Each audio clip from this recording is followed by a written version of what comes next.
จาขอบคุณกับศรัทธาญาติโยมพี่น้องที่มาร่วมกันร่วมงานร่วมกินงบทานที่วัดบรรพตสถิตไปอาตมาเองในฐานะที่เป็นผู้มีส่วนในการช่วยเหลือครูบาอาจารย์ที่วัดบรรพตสถิตที่นี่ก็ขอบคุณกับศรัทธาสาธุชนคนดีทุกคนทุกท่านพี่น้องลำปางก็ดีเชียงใหม่พี่น้องต่างเมืองฝางพี่น้องเชียงไฮ้หลวงปู่เนาะท่านอาจารย์พระครูชลทานพิทักษ์นะจากดอยสะเก็ดพี่น้องจากต่างเชียงใหม่มาหลายพื้นที่ได้มาร่วมกินร่วมทานร่วมการกลุ่มงานพี่น้องต่างบ้านห้วยโทกห้วยละเนาะก็มากันอันนี้ก็ทำให้อาตมารู้สึกใจฟูเนาะดีใจที่ได้หันพี่น้องมาเป็นเกียรติในงานปล่อยหลวงของวัดบรรพตสถิตของเฮาในคราวครั้งนี้คนมากันนักกันหลายศรัทธาญาติโยมบางทีการต้อนรับขับสู่โต๊ะเก้าอี้ก็ยังบ่พอเนาะดีใจที่วันนั้นอาหารการกินรู้สึกว่าจะพอเพียงสำหรับกันดูแลศรัทธาที่เปิ้นมาศรัทธาที่มาจากตั้งเมืองฝางก็เอาลงทานมาถึง2คณะของคุณโยมกนกพิษชัยนาและก็ของโยมแม่จงดีโยมป่อหมออินทร์เชื้อกันทาคณะศรัทธาเพื่อนก็ปากันเอาลงทานมาแม่ยายพี่น้องตังบ้านปังปอยเนาะแม่มีเขานะก็ส่งฝากถวายปัจจัยมาร่วมบุญร่วมกุศลโดยก็ต้องขอบคุณทุกคนทุกท่านเนอะขอบคุณมากๆถ้ามีศรัทธาญาติโยมก่อนลำบากแล้วก็ช่วงปีใหม่นี้ก็ได้มีโอกาสไปเยี่ยมยามถามทุกสุขศรัทธาญาติโยมพี่น้องต่างเมืองลี้เนาะโยมแม่สุกันทาเขาเนี่ยหลายคนหลายท่านเตี่ยตมาได้ไปเยี่ยมยามถามทุกสุขไปแอวหาอิเตเนาะจะทาก็ได้รับการต้อนรับขับสู่ดูแลเป็นอย่างดีก็ต้องขอบคุณเป็นอย่างสูงขออนุญาตอ่านรายชื่อที่เป็นให้ห้อมนะในกิจกรรมต่างๆมาโดยวันนี้แม่สุแก้วนะแม่สุแก้วสอนศรีนุสรนะปันหงหลับปูนรวบถวายปัจจัยตามอัธยาศัยมา200 บาทแม่รัตดาอาการเรือนพร้อมครอบครัวลูกหลานตันไปหายังญาติกาของเพื่อนร่วมบุญมา800 บาทอันนี้แม่ลิโปธาคำเพื่ออุทิศกุศลให้ป่อดีป่อหยาป่อดีกะป่อดีลาแม่ดาตาโลเนาะ200 บาทแม่อัมพรโลหะบ้านวังดินอำเภอลี300 บาทพ่ออุดมแม่อัมภัยเศษธงจากบ้านวังดินหลังอำเภอลีดาวชำระนิสง500 บาทแม่แดงชัยพันธ์ขายปลาลีนัดร่วมทำบุญปีใหม่100 บาทแม่จันทาเคหาพร้อมครอบครัวถวายปัจจัยร่วมบุญร่วมกุศลถวายปัจจัยสนับสนุนการทำงานมาอีก1,000 บาทแม่คำเกี้ยวสมอพร้อมลูกหลานถวายจำมาแหม500 บาทเจ๊หมวยบุญเพียรสิริวันตลาดแม่แก้วน้อยสันทรายร่วมบุญมา500 บาทโยมน้องสมพรรัตนังก็ได้ถวายปัจจัยสนับสนุนร่วมบุญมา500 บาทท่านอาจารย์ทวีแม่อัมพรบุญหมื่นร่วมบุญมา2,000 บาทพร้อมครอบครัวแม่เครือวันดวงคำบ้านหนองเต่าคำ500 บาทนางคำนวลอาทิตย์เกษตรพัฒนาร่วมบุญมา500 บาทแม่จันทานันทิสงศรีเจริญ40 บาทแม่ลาตาตันตะศรีลาพร100 บาทแม่ทองสุภาวงศ์ศรีเตี้ย120 บาทศรัทธาแม่ฟองคำจีนาอินายสมศักดิ์นางศรีเพนขาวเตี้ยท่าช้างหนองล่องลำปูน100 บาทนะแม่ทาพอใจพร้อมครอบครัว60 บาทแม่ซ้อยจอมทันพร้อมครอบครัวสิเตีย100 บาทพ่อศรีมูลแม่พรสุภาวงศ์พร้อมครอบครัวสิเตีย100 บาทพ่อจำรัดแม่เฮือนถาวรเหล่าเป้าเนาะร่วมบุญมาแหมจำนวนเท่าใด500 บาทเนาะ500 บาทแล้วก็นายสมพลลาดเต็นร่วมบุญพี่น้องจากบ้านหงลำปูนเนาะ100 บาท300 บาทแล้วก็มูลศรัทธาแม่สุกันธานุปกรณ์แพะหนอง5ถวาย300ปฏิทิน100สร้างเมน100เป็น500 บาทมูลศรัทธานางสังวานเทพชมพูเนาะเทพชมพูหรือเทพาชมพูพร้อมลูกหลาน100 บาทแม่สายวงแก้วร่วมบุญฮอมเมน100ถวาย ถวายตาล200ปฏิทิน50 บาทสมพรก้อนแก้วหอมเมน60 บาทปฏิทิน40 บาทยายศรีนวลเงินมูลแพะหนอง5เมน50ปฏิทิน50นะแล้วก็ถวาย100เป็น200 บาทแม่ตุวงวานแพะหนอง5หอมบุญเมนมา100 บาทพ่อยศดำริหอมบุญสร้างเมนแพะหนอง5นะรอมบุญสร้างเมนวัดทุ่งโป่ง100 บาทแม่มาบ้านนากลางปฏิทิน50เมน50นะแม่ทองใบสิงเป้าปฏิทินกับเมนนะ100 บาทนางยอดมณะเพียรเพราะแพะหนอง5สร้างเมน50 บาทแม่สุแก้วสอนศรีนุสรร่วมสร้างเมน100 บาทแม่จันทานันที่สงร่วมบุญสร้างเมน100 บาทปอดทวีแม่อมพรบุญหมื่นร่วมทำบุญสร้างเมนเผาศพ500 บาทแม่ตุวงวานปฏิทิน50 บาทแม่ดีตะวันหนอง5นะและหนอง5ร่วมบุญมา100 บาทแม่มุยดำริปฏิทิน50แล้วก็สร้างเมนตัวนะ60 บาทแล้วก็ปฏิทินนางยอดมณะเพียรนะ50 บาทนางสีคำอโนตะแพะหนอง5ปฏิทิน40นางสลวยทาตานปฏิทิน1 เล่มแสงจันทร์สุวรรณจันทร์ปฏิทินหลวงพ่อจอมพร100 บาทแสงจันทร์สุวรรณจันทร์สร้างเมน200 บาทบ้านปวงคำนะบ้านปวงคำเนี่ยขอบคุณแม่แสงจันทร์แม่แสงจันทร์สุวรรณจันทร์ถวายท่านอาจารย์100 บาทจากบ้านปวงคำนิปั่นรถถีบไปหาตมาที่แพะหนอง5เนอะแม่ตันเปียอายพร้อมครอบครัวร่วมบุญ100 บาทพ่อแก้วแม่ไพร ญาติเหลาเนาะพร้อมครอบครัวสันปุเลย100 บาทสถานายอินทรนางสลวยทาตานศรีลาพร100 บาทแม่จันทานันที่สงถวายท่านมหา60 บาทแม่เกลียวคำเขียวสิงหลายแก้วนะร่วมบุญมา100 บาทพ่อสะอิ่งแม่สาคร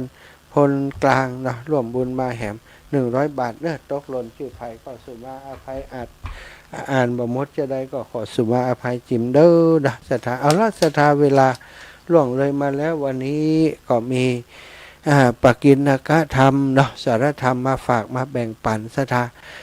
ตามสุภาษิตจีนนะเปิ่นตักเตือนสำหรับคนที่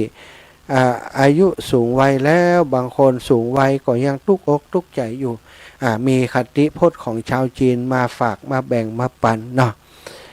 อาจจะยาวไปสักหน่อยนะศรัทธาอาจจะก็จะอ่านให้ฟังเพราะว่ามันมีประโยชน์คนจีนเปิ่นบอกว่าคนเฮาเมื่อใกล้หรือว่ามีอายุถึง60แล้วควรจะรู้ตัวว่าผ่านไปใน1 วันก็คือความสุขหลายๆคนศรัทธาญาติโยมพี่น้องป้องปายของเฮาญาติโกโหติกาของเฮาหลายๆคนอายุเต่าเฮาแต่ว่าจากไปก่อนเฮาก็มีบางคนอายุหนุ่มน้อยกว่าเฮาแต่ว่าได้จากเฮาไปก่อนก็มีบางคนจากไปตั้งแต่เป็นละเด็กละอ่อนบางคนจากไปไม่เมื่อเป็นคนกลางคนเนาะเป็นคนเป็นพ่อบ้านแม่บ้านบางคนอายุ20 30 40 50ได้เสียชีวิตจากไปเขาจะได้ยินข่าวคราวอยู่เสมอถ้าอีพ่ออีแม่มีอายุ60 ปีหรือว่าผ่านจากนั้นมาแล้วก็ควรรู้ว่าแต่ละวันที่เขามีชีวิตผ่านมาได้ฮอดจนถึงปีใหม่2568นั้นคือความสุขผ่านไป1 วันก็มีความสุขเพิ่มมาอีก1 วันมีโอกาสสร้างบุญสร้างกุศลเพิ่มไปอีก1 วันความสุข1 วันก็ถือว่าเป็นกำไร1 วันซะท่าเฮาถ้าขึ้นไปบนป่าบนเขาหรือว่าในเมืองใหญ่ๆศรัทธาจะหันว่าจะมีต้นไม้ต้นใหญ่ๆบางต้นมีอายุเป็นพันปีนะศรัทธาอีพ่ออีแม่ทั้งหลายแต่คนบนโลกมนุษย์ของเฮาคนที่มีอายุ100 ปีแทบหาบ่ได้100 ปีนะแทบหาบ่ได้แต่ต้นไม้นี่เป็นพันปีก็มีบางต้นนี่300-400 400-500ก็มีศรัทธาอาจจะนักกว่า1,000 ปีไปโดยซ้ำก็มีนะต้นไม้แต่ละต้นที่ยืนต้นอยู่คนบนโลกมนุษย์ของเฮาอายุ100 ปีนี่แทบหาบ่ได้อย่างเก่งที่อายุเกิน100 ปี ก็คงมีแค่หนึ่งในแสนนะสถาแสนคนอาจจะมีเห็น1 คนหรือว่าบางทีล้านคนอีกนะประชากรบนโลกนี้ล้านคนจะมีเสียน1 คนคนที่เกิน100ถ้านับเริ่มจากอายุ60ถ้าเรามีอายุ90ก็เท่ากับว่าจะอยู่ได้แหม30 ปีถ้าสมมุติว่าเราสามารถมองหันอนาคตใดนะสถาหรือว่าบ่มองหันก็ตามสมว่าถ้าหากว่าวันนี้เรามีอายุ60ถ้าอายุเรายืนไปถึง90ก็เท่ากับว่าเรามีเวลาแหมเพียง30 ปี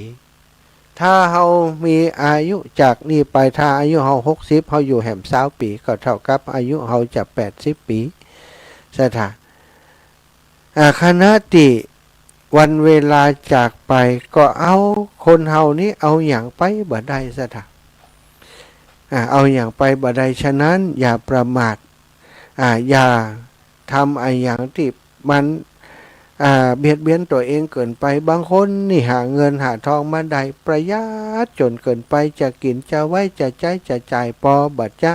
ปอบัดทำเพราะอย่างก็เพราะว่ากลัวมันจะเสี่ยงไปจะหมดไปจะได้เก็บไว้ให้ลูกให้หลานบางคนจะกินบะแหนมกินซะท่ะเก็บไว้เพื่อลูกเพื่อหลานเปิ้นบอกว่าสิ่งใดควรสมควรเสพสุขก็จงเสพสุขเสร็จเตอะบริจาคใดก็ทำเหียถ้าเฮาบริจาคเขาเก็บไว้เฮาบ่ทำบุญทำกุศลห่วงกับลูกกับหลานหั่นศรัทธาญาติโยมเฮาก็บ่มีโอกาสได้ทำบุญทำกุศลบุญเท่านั้นที่จะติดตามเฮาไประวังอย่างเดียวสถานเงินทองบ่ควรจะเหลือให้ลูกให้หลานมันมากเกินไปอันนี้คนจีนว่าเนอะบ่ใช่อาตมาว่านะคนจีนเปิ้นบอกว่าระวังอย่างเดียวเรื่องเงินเรื่องทองอย่าบ่ควรจะให้มันเหลือให้ลูกให้หลานมากเกินไปเพราะอย่างศรัทธาญาติโยมถ้าเหลือมากเกินไปบางทีทะเลาะเบาะแว้งแย่งชิงมรดกกันถึงกับฆ่ากับฟันถึงกับทะเลาะเบาะแว้งกันแตกบ้านแตกสลายขาดไปก่อนนักก็หลายศรัทธาฟ้องร้องเพื่อจะเป็นเจ้าของมรดกแต่เพียงผู้เดียวเงินทองมันบ่เข้าไผออกไผศรัทธามันทำลายพี่น้องทำลายคนที่เป็นมิตรต่อกันมานักต่อนักแล้วถ้าเฮามีมากเกินไปนะลูกหลานนะก็จะบ่ค่อยเข้มแข็งซะท่าบ่ค่อยเข้มแข็งเพราะถือว่าโอ้พ่อแม่หาฮื้อแล้วเฮาต้องเงี้ยอย่างนักก็ได้ก็ทำตัวกลายเป็นกาฝากฉะนั้นคนจีนบอกว่าอย่าไปสนใจหลังตายแล้วจะเป็นอย่างไรเพราะเพราะเมื่อร่างกายเป็นเท่าทานเฮาก็จะบ่ฮู้สึกถึงคำเยินยอและก็คำนินทาต่างๆอีกแล้วอย่าไปใส่ใจคนจีนเป็นว่าอย่าไปใส่ใจเรื่องของลูกๆหลานเขาจะมีทางออกของเขาเองเมื่อเขามีลูกจงปล่อยให้เขาดูแลกันเองเฮาหรือไม่ก็ให้เขาไปจ้างพี่เลี้ยงดูแลกันเองบ่ควรจะมากินแห้งป่อแห้งแม่มาเบียดเบียนสิทธิความสุขของป่อของแม่แทนที่จะได้พักผ่อนแทนที่จะได้ไปท่องเที่ยวกลับมาเลี้ยงดูลูกหลานนี่คนจีนเป็นว่าอย่างนี้นะแทนที่เขาจะเอาเวลาไปท่องเที่ยวดูแลสุขภาพเพราะเขาก็มีอายุมีเวลาเหลือน้อยลงไปทุกวันอย่าไปจินตนาการแทนลูกที่มีความกตัญญูเขาต้องทำงานบ่ว่างพอที่จะมาช่วยเหลือเฮาส่วนที่บักกตัญญูอาจจะแช่งให้เฮารีบตายเพื่อจะได้ทรัพย์สมบัติไวๆก็มีนะศรัทธาญาติพี่น้องแม้กระทั่งลูกหลานที่พ่อแม่บางคนที่เฮาจะได้ฟังข่าวฟ้องพ่อแม่ก็มีนะศรัทธาฟ้องเอาทรัพย์สมบัติพ่อแม่ยังมีชีวิตอยู่นะลูกต้องการทรัพย์สมบัติจากพ่อจากแม่ฟ้องร้องเอาก็มีพิษกันผู้บังเกิดเก้าบางคนถึงครับวางยาพ่อแม่ก็มีศรัทธาอันนี้เป็นโศกนาฏกรรมที่ฟังแล้วสลดหดหูใจก็เพราะเงินเนาะ อาการหาเงินจะต้องหาถึงบ่ใดจำนวนเท่าใดจึงจะพอมีที่นาเป็นหมื่นไร่ก็กินแค่3 มื้อมีบ้านเป็นพันหลังสุดท้ายก็นอนแค่เตียง8 ฟุตเท่าที่เฮาจะนอนได้เท่านั้นพอกินพอใช้ก็ดีแล้วอยู่อย่างมีความสุขนะแม้ว่าแต่ละครอบครัวต่างก็มีปัญหาบ่เหมือนกันบ่ต้องไปเทียบชื่อเสียงหรือฐานะหรือว่าเทียบลูกเฮากับลูกของคนอื่นแต่ควรจะเปรียบว่าใครจะมีอายุวันนะสุขภละมากกว่ากันอย่าไปกังวลเรื่องที่แก้ไขบ่ได้กังวลไปก็บ่มีประโยชน์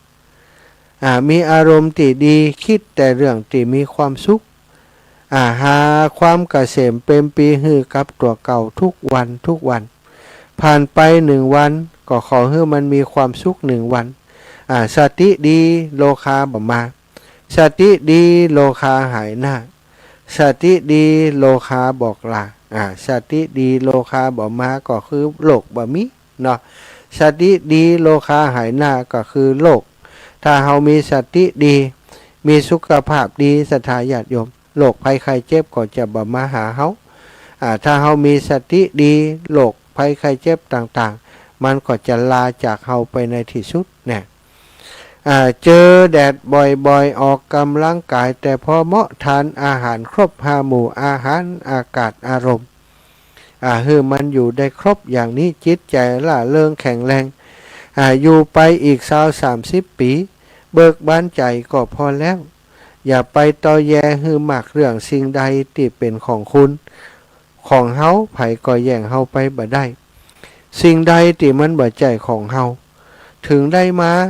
บ่ช้าบ่นานมันก็หายไปบินไปจากเฮาคนไกล60หรือว่าเลยกว่า60ไปแล้วต้องเสพสุขในบรรปลายชีวิตเพื่อตัวเองเวลาผ่านมาผ่านเวลาที่มีความสุขเต็มเปี่ยมฮื้อได้ทุกวัน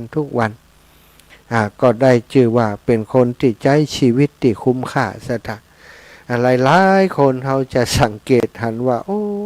อายุนักแล้วยังต้องมาตุกเป็นภาระกับลูกกับหลานบางคนก็น่าสังเวชเวทนาลูกเต้าเอาหลานมาเลี้ยงเอาฮื้อมาไว้มาฝากไว้บักกี่วันอีแม่น้องจะไปทำงานจะไปเชาะนมมาให้ลูกบัดเดียวนมมันต้องกินนมกล่องเป็นนมอย่างนั้นอย่างนี้นะถ้าอยู่บ้านเฮานี่ก็คงบอกไว้น้องจะไปทำงานไปหางานตึง2 ผัวเมียป้ากันไปหางานบางเตื่อก่อม2 ผัวเมียและแยกทางกันนะต่างคนต่างอยู่ต่างคนต่างกินทิ้งภาระคือภรรยาทิ้งภาระคือสามีต้องดูแลลูกดูแลเองบ่ได้ฝากกำเตออีแม่อีป่อจะไปทำงานบางคนในศรัทธาฝากไว้บ่ได้แต่ว่าบ่อุปถัมภ์ค้ำชูดูแลปล่อยเป็นภาระ2 ตายายหันมานักหนาอันนี้ก็เป็นนาเวทนาเป็นตู้ของคนแก่คนแก่คนเฒ่าคนแก่ผู้เป็นปู่ตาหน้าลุงเป็นป่อเป็นแม่หลายๆคนเลี้ยงลูกไปแล้วก็คิดว่าเฮาอายุนักและจะสบายผ่อนและนะเอาไปเอามาลูกเอาลูกมาฮื้อเลี้ยงหลานตัวเก่าไปเอามาหลานใหญ่หน้ากาบานมีครอบครัวแหมละเลนมาฮื้อเลี้ยงก็มีเนอะสถาอันนี้ก็เป็นเปิ้นบอกว่าวิบากภัยวิบากมันแต่หากเขาถ้าตามคติของคนจีนเปิ้นบอกว่าเรื่องของเขาให้เขาดูแลกันเองให้เขาเลี้ยงกันเองเลี้ยงบ่ได้ก็จ้างคนมาเลี้ยงปล่อยให้เขาดูแลนี้บางเถื่อมันก็ได้เนาะแต่ถึงเวลาปฏิบัติมาโดยวัฒนธรรมของคนไทยบางทีมันก็ยากนะแล้วก็คนส่วนใหญ่เนี่ยคนที่ได้ยุคสมัยของเฮาบัดเดียวเนี่ยคนทำการทำงานส่วนใหญ่ก็ไปทำการในห้วยในเวียงในเมืองใหญ่ๆในที่เจริญเอาลูกไปเลี้ยงตัวก็บ่ได้เพราะว่าสภาพแวดล้อมมันบ่ได้บางเตื่อพ่อแม่เข้ากะเข้าเว้นเข้าอย่างต่างๆเนี่ยสถาอาจจะเอาลูกไว้กับไผลูกน้อยๆผู้หญิงผู้ชายอะไรต่างๆเนี่ยปล่อยให้อยู่ในสังคมที่มันบ่มีญาติพี่น้องอยู่ตัวก็บ่ได้ เลยจำเป็นต้องเป็นภาระของพ่อของแม่ก็เป็นตาดีเอ็นดูคนเฒ่าคนแก่บางคนจะไปไหนพอบ่ได้ไปเพราะไอ้ยังก็เพราะอย่างเนี้ยต้องดูแลลูกหลานเนาะอย่างใดก็ตามนะอันนี้ที่อ่านให้ฟังตะกี้นั้นนะนำมาเสนอนั้นเป็นบทความของคนจีนที่เปิ้นเป็นบทความสกิดเตือนคิดสกิดใจของคนอายุวัยนี้ว่าควรจะหาความสุขคือตัวเก่าอย่าไปกังวลกับเรื่องต่างๆเรื่องของลูกของหลานให้มากนักนะเรื่องลูกเรื่องหลานนี่เป็นประเด็นใหญ่สำหรับคนในปัจจุบันนี้สถานอย่างที่ว่านี่บางเตือพ่อแม่ทิ้งไว้คือกับปู่ย่าตายายเลี้ยงดูปู่ย่าตายายก็บ่ค่อยตันละอ่อนบาเดียวโอ้เนาะสถาน พ่อแม่มันยังลึกละอ่อนลูกมันก็ช่ำลึกบางคนแต่บางคนก็ดีนะสถานเป็นที่พึ่งของตาของยายอันนี้ก็ถือว่ามันก็เป็นบุญของตายายเนาะเลี้ยงลูกเลี้ยงหลานแล้วบางคนก็ฮักตาฮักยายก็พ่อก็แม่ก็มีแล้วก็กลายเป็นคนที่คอยมาอุปถัมภ์ค้ำชูดูแลตายายก็มีนักมีหลายแต่บางคนก็อย่างตีว่านะสถาอาตมาเพิ่งเจอเคสตีลูกหลานเอาคุณยายเอาคุณตาคุณยายมาทิ้งสถาบางก่อนก็มีเงินมีทองบังเอิญว่าบ่มีลูกก็จะอาศัยอยู่กับน้องกับหนุ่งกับหลานเอาปะเคนหือมดติดินมีเงินทองมีลูกหลานจะใจจะอย่างไรก็แบ่งปันแบ่งสรรปันส่วนคิดว่าเขาจะดูแลเต่าตายอายุ86 ปีสตังค์หมดแล้วขอนมดขอนบ่มีเฮ็ดเอาลูกหลานแบกมาขวางมาตุมเอามาโจ่งไว้ละที่บ้านเก่าของเปิ้นซึ่งบ้านที่ว่านั้นก็เป็นบ้านที่บ่คนบ่อยู่เป็น10ปีซะทะ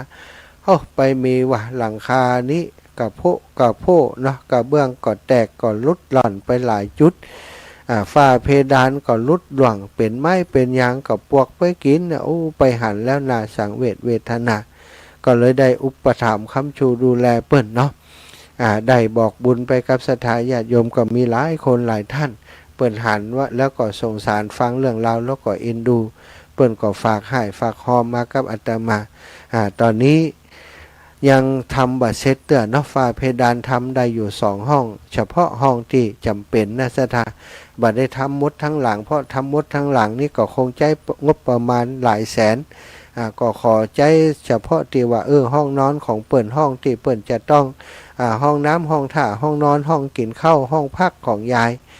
แล้วจุดที่มันเป็นอันตรายก็ซ่อมแซมให้เปิ่นก่อนนอกจากนั้นก็พอว่าถ้ามีงบมีไอ้อย่างมีคนเปิ่นช่วยเหลือมาก็จะดูแลให้คุณยายแห่มอายุ86 ปีดีที่ว่าบ้านที่เปิ่นอยู่นั้นยังเป็นของเปิ่นอยู่ถ้าบ่อันแล้วก็จบเลยซะทะนั้นจริงๆแล้วเปิ่นมอบเพื่อกับทายาทไปแล้วนะตอนนี้เมื่อทายาทบ่ดูแลเปิ่นก็ได้ไปฟ้องเอาคืนมาละเนาะอันนี้ก็กลายเป็นว่าสิ้นเนื้อประดาตัวโมดเลยก็ย้อนลูกย้อนหลานก็เป็นวิบากกรรมอย่างหนึ่งของคนเฮาเนาะศรัทธาจะไปโทษไผก็ไม่ได้โทษโชคชะตาของเฮาก็แล้วกันคนใดทำอย่างใดก็ได้อย่างนั้น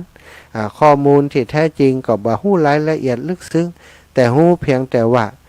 ถูกลูกหลานเอามาละไว้แล้วก็บ้านช่องห้องหอลำบากมากบ่มีไผช่วยซ่อมช่วยแซมก็ไปช่วยเปิ้นในส่วนนั้น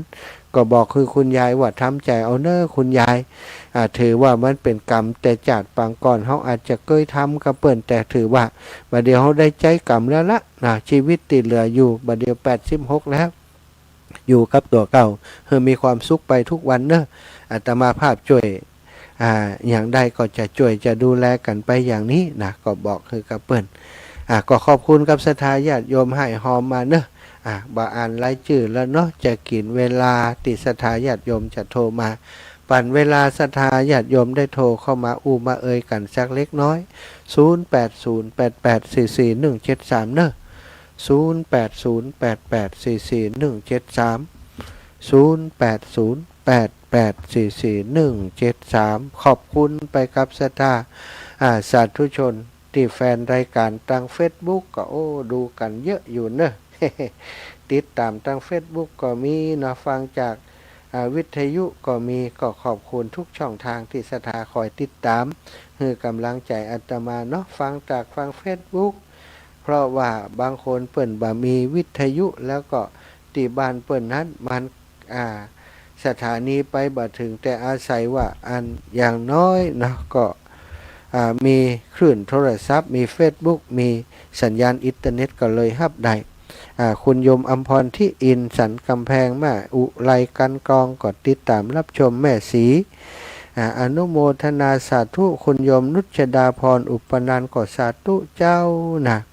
โยมแม่เรนูชัยวงศ์ก็กราบสาธุเจ้าค่ะนะคุณโยมอัมพรกราบสาธุเจ้าติดตามอยู่เนอะอาจารย์นะแม่ยายสีแม่ยายสีก็อนุโมทนาสาธุเจ้านะอันนี้ก็ขอบคุณเนอะศรัทธาติดตามรับฟังอยู่เอาละสายแรกเข้ามาแม่สายทองธัญแก้วเจริญพรพระสาเจ้าพระมหาเจ้าโยมแม่สวดมนต์ดอกโบซาออกเลยเจ้าโอ้ จบแล้วเจ้าโอ้จบโทร108ธรรมโม108สังโฆ108โอ้ดีดีสดเจ้าโอ้ดีละบุญใหญ่เนาะแม่เนาะธรรมจักรเจ้าโอ้เก่งชัดเจนที่98.5เจ้าจ้าขอบคุณวันนั้นก็ไปแวะเอลหาอีแม่เนาะขอบคุณอีแม่เด้อสาธุเจ้าแม่พระสาเจ้าพี่น้องนาถึงบ่าเขียวเจ้าไว้สาเจ้าแม่คันยินเด้อวันนาเหลียงแม่สำลิดเนาะเจ้าฟังชัดเจนดีก็โยมแม่เจ้าว่าชัดเจนดีเจ้าชัดเจนดีพี่น้องเมืองน่านนี่ก็2-3คนโทรมาเป็นตัวแทนพี่น้องเมืองน่านเนาะครูบาอาจารย์จังเมืองน่านโทรหาเปิ้นพองเด้อเจ้าสาธุแม่สำลิดนาเหลียงเมืองน่านเนาะรับกันพ่องแล้วก็พี่น้องเวียงปะเป้าพี่น้องเวียงปะเป้ามีไผรับคำเตือนโทรมา9215ครับอันนี้ไผเอ่ยบ่ได้บันทึกไว้คำเตือนหลวงป้อเนาะโอ้หลวงป้อมมาลำปางสักเตียกันนี่ไปเตียมาเนอะหลวงป้อเนอะมาต้องนอนวัดบรรพตนะครับมาเลยไปกันได้สักวันเนาะหลวงพ่อจากเมืองน่านโอ้หลวงพ่อส่งมา1 ปันเนาะตอนเป็นป้อนานชื่อป้อนานยังก็ตอนเป็นป้อนานชื่อป้อนานยังก็เดี๋ยวนี้เป็นหลวงพ่อบุญมีเนาะชายาอย่างป่อสุขกามโมครับสุขกามโมเป็นผู้ใคร่ในความสุขสาธุเนอะป่อเนอะหลวงป่อถวายความเคารพหลวงป่อครับโอ้หลวงป่อถวายมา100 บาทเนอะคุณยายเจริญพรพ่อหลวงนั้นประเสริฐนาน้อยไปสา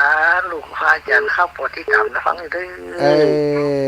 ดีใจครูบาอาจารย์เมืองน่านเปิ้นจัดรายการดีใจก็คือที่พ่อโทรแล้วบน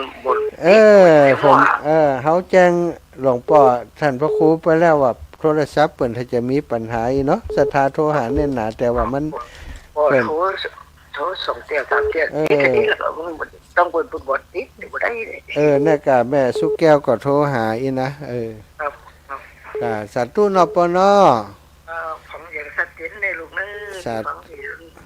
อันจะตาวิดีโอน้อยๆเขานี่นะน่ะขอปออายุมันขวัญยืนเป็นที่พึ่งของลูกของหลานไปเหมือนนานๆเด้อเราก็ร่ำใจลูกนะครับขอลูกได้อยู่ดีมีสุขต่อไปนะครับนะขอลูกจะได้เจ็บได้เป็นนะขอลูกไม่เจ็บอื่นเป็นโอ้พระเจ้าว่าเราต้องสิ่งที่ทักษะลูกคือไม่ตลอดทั้งนี้อายุวันยืนยาวด้วยสาวสารนะครับสุขที่ไว้ลูกครับสาธุปอน้อยสมเพชรมาแหมใหม่เนอะโอ้แม่สุแก้วโอ้แก็บตันเนี่ยกลับไปจากเด้อท่านพระแม่เจ้าแม่เจ้าติดตามอยู่เด้อเจ้าขึ้น98.75มาโดยตรงเกิกนะจ เจ้าโยม ชัด แม่ เจนดีเจ้า แต่ว่าแม่สุแก้วโอนประโจ้ยที่มุงหลังคาอันคุณแม่ฮะน่ะเจ้าคุณยายน่ะ เจ้า200เจ้า สาธุเจ้า ร่วมบุญกันเนาะ เจ้าโยมแม่ กลับไหว้สาเนอสาธุสาธุเด้อเจ้าเด้อ อ้าว ติดตามตลอดเด้อเจ้า ได้ไปหอนที่วัดอสังที่ลำปางพระเจ้าโอ้โหของเก่าของใหม่มีหมดนะ เจ้าสาธุ เจ้าสาธุสาธุเด้อ จ้ารับดีฝันดีแม่สุแก้ว แม่ยายพรเนี่ยวันรับวันนอนตั้มวันเดียว โอ้ตูเจ้ายังไม่รับแหละฮะตูเจ้ายังไม่รับกะ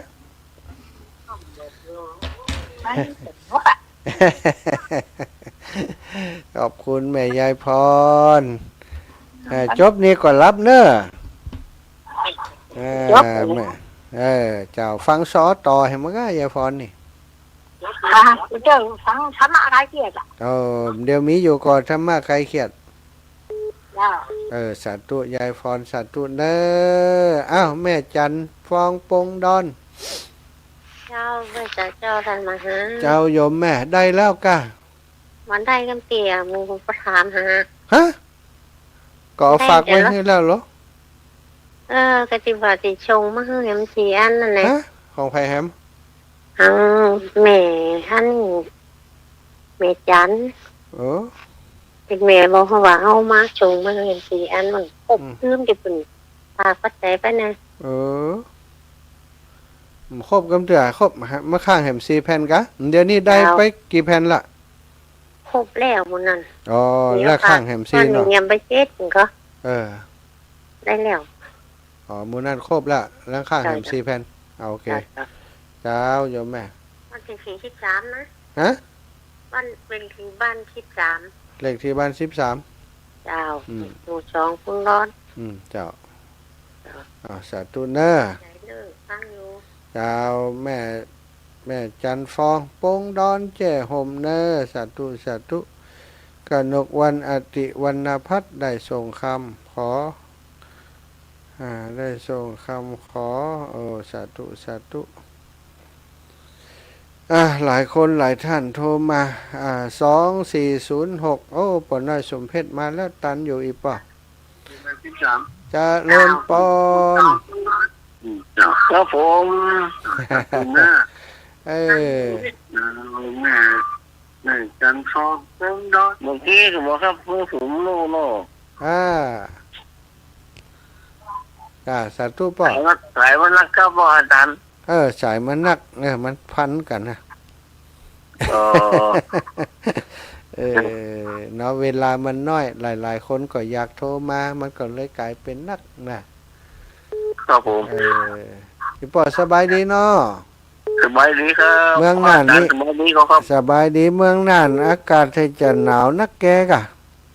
โอ้หนาวสุดยอดเลยครับ แต่เจ้าเด็ดต้องไปเมืองเงาอากาศหนาวเหลือ12องศาน่ะ โอ้ ไปสดพะเยาจ้ะ กลางวันกันหนาวมากโอ้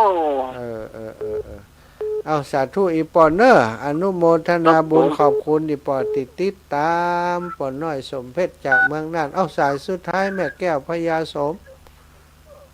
เป็นคนชุดไทยกะ ชดท้ายแล้วขจายเร็ว อันแม่อันสั่งอันนี้สิลุงตามหันคุณจงมาต้อง ๆ เดียวหน่อย กำลังดำเนินการเดี๋ยวก็ได้อะใจเย็นๆกะไปสนิงแต่เขายังกินข้าวก็ไม่รู้ เดี๋ยวถึงได้เนอะเอาสาธุนะ